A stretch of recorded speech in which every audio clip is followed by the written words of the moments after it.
Hi అండి అందరికీ. Cup sugar, ఒక 5 యాలకులు మిక్సీ పట్టుకున్నానండి. ఈ వేరే బౌల్లోకి తీసుకుని మళ్ళీ 3 గుడ్లు మిక్సీ పట్టుకొని పోసుకున్నానండి.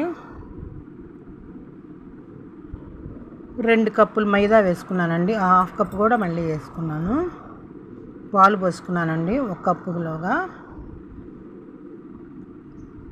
నెయ్యి ఒక 1/2 కప్ పైన వేసుకున్నానండి. ఇప్పుడు ఓవెన్కి ఆయిల్ రాసుకుంటున్నానండి. నెయ్యి ఇప్పుడు ఆ ఇసుక గిన్నె పెట్టుకొని తర్వాత ఓవెన్ పెట్టుకుంటున్నాను. రెడీ అండి కేకు. లైక్ చేయండి, షేర్ చేయండి, సబ్స్క్రైబ్ చేయండి. నిర్మలా పోపూరి. డైలీ నా రెసిపీలు మరెన్నో వస్తాయండి, డైలీ చూడండి.